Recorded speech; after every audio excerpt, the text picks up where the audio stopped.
Hey everybody, it's Jason Blaha here, and I had someone ask me in the video comments this weekend, Jason, how come you don't ever talk about the dumbbell pullover? That's a good question. So let me put on my +5 hat of weaponsmithing, work on skilling up my crafting a little bit, and let's talk about this.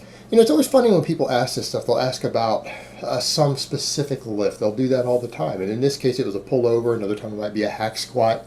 Whatever it happens to be, people will say, hey, why don't you ever talk about this lift? And it's because there's too many lifts to talk about. What people need to understand, if you look at all the different weight training exercises that people have available, there are hundreds of them. And I only recommend a handful. You guys probably, if you were to go through and look at everything I'd recommend, I bet you out of the hundreds available, you'll see me recommend something like 15 to 20 exercises, right, that I think are really good exercises. And some of those are even supplemental lifts. A lot of those are supplemental lifts that I don't even think you necessarily need to do. And the reason for that is because there are too many exercises to sit around nitpicking over, is this a good exercise? Is that a good exercise?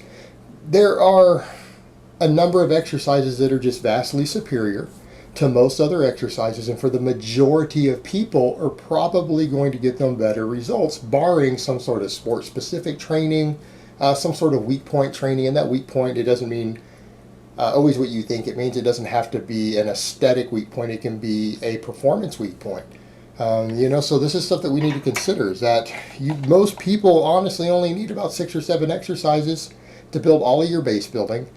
And anything else is a supplemental lift that you're putting in for some sort of weak point training. And even when people say, well, I just need more focus in this muscle or whatever in their body, well, that's fine. That's weak point training.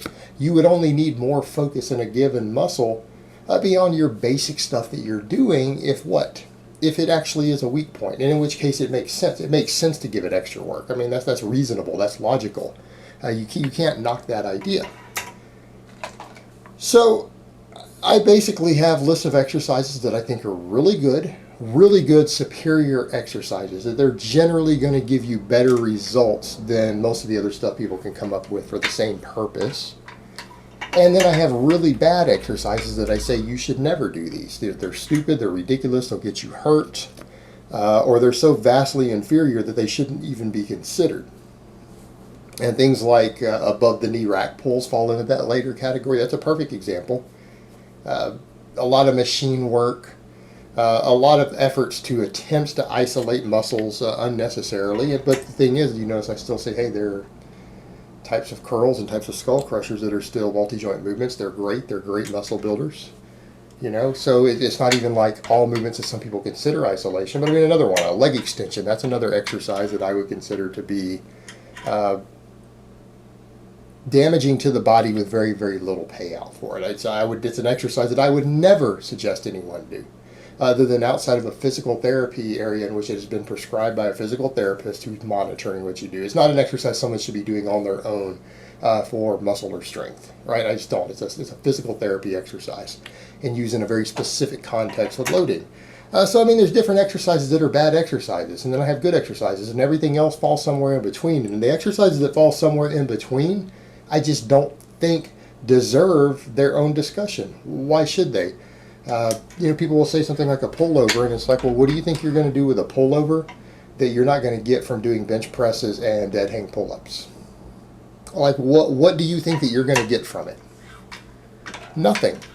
Those exercises do everything that the pullover does, but they bring more to the table. They're vastly superior exercises in every way imaginable in terms of total muscles work, in terms of the ability to load them between those two exercises. And that's just 2 examples of exercises I recommend.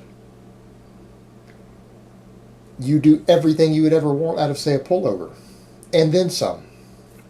So I would never go back and recommend a pullover. And it's not to say that a person couldn't do these. It's just that I see these exercises as really inferior exercises. Most exercises that are okay exercises, they're inferior. And I don't care what nonsense people come up with saying, well, I did pullovers and it helped me do this or that. It's like, do you ever try dead hang pull-ups? I mean, do you ever try doing dead hang pull-ups in addition to your chest pressing, like your bench pressing your weighted dips? Because I can assure you that you would have not seen any benefit from doing pullovers if you were already doing those. You wouldn't see any benefits from it. So you had something lacking in your overall training. You know, they're catching you lacking, brah. So what exercises do I usually recommend? These are pretty straightforward, aren't they? Barbell squats, usually back squats, different variations of the back squat, safety bar squat. You know, if you have to, safety bar comes in a certain types of accessory. But variations off of a barbell squat, and that could include up to pause squats, pin squats, but generally full range of motion barbell squats. Whereas I consider the front squat to be a secondary exercise. It falls back a little bit. It's a good exercise, but the back squat for 95% of people is superior.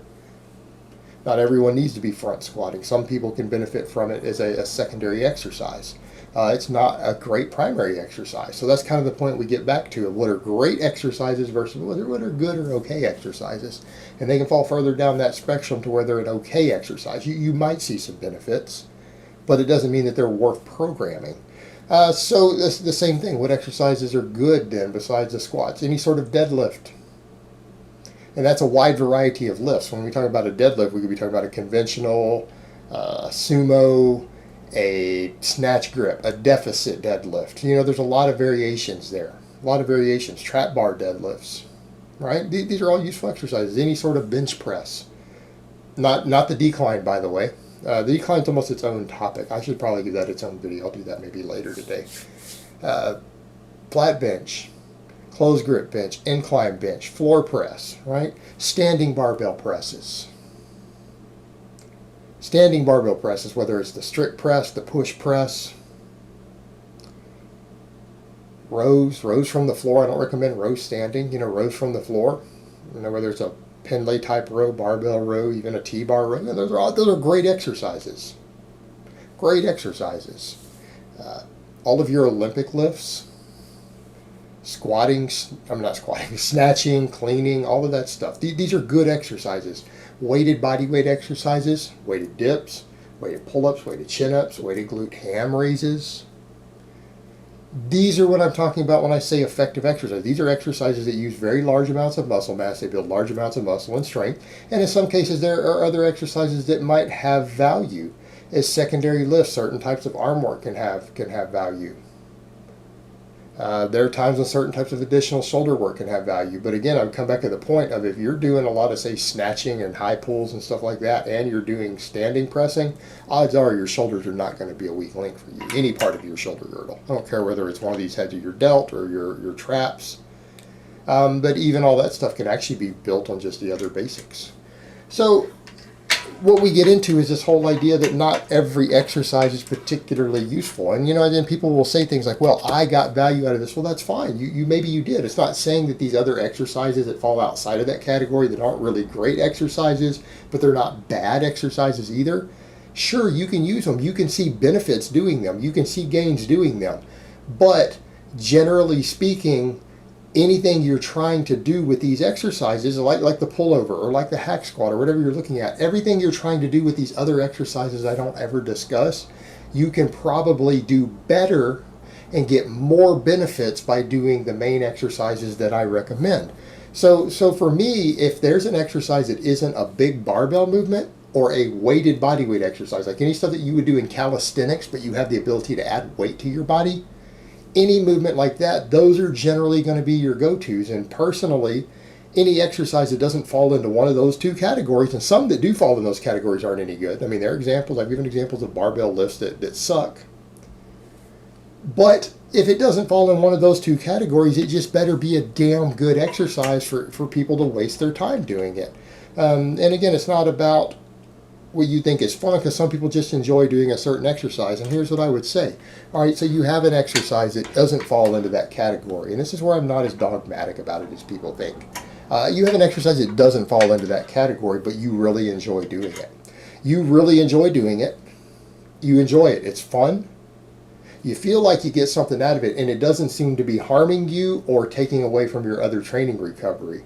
Well, I wouldn't tell you to take that exercise out, right? Because if you enjoy doing it and you're motivated to do it, and it's not causing you problems, it's not really a big deal. It's not a big deal until you run into time or recovery issues. Now, when you run into issues to where that one of those other exercises is causing you inflammation that affects your other training, it's cutting into your time, and it's not an efficient use of your time, and your life puts you to the point to where you have limited time in the gym. Now that becomes a problem, doesn't it? That becomes a problem. It becomes a big problem. In which case, that's when you'd want to cut it out, when you actually have to look at your total resources, your time management, your recovery management, fatigue management, and then say, hey, this other exercise isn't really that great. That's when we have to look back through and cut those out. But I mean, if your recovery and your free time allow for it, you want to throw some other stuff in, go ahead and do so.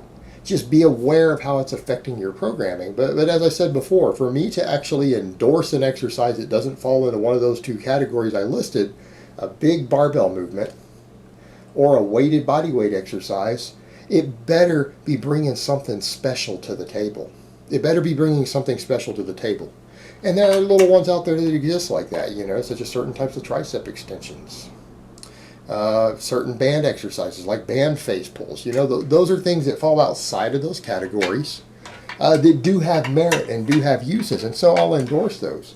But generally speaking, those are the exception to the rule, not the norm. Most of this other stuff is, again, they're okay exercises. They don't bring to the table what you already get from the main stuff. And so therefore, they're not really worthy of their own discussion because they're just not that valuable. You can't compare them to a weighted pull-up or a squat or exercises that really are going to add a lot of value to your training. All right, guys, so that's really all I have to say on that today. I hope it's been informative, and I will talk to you guys next time.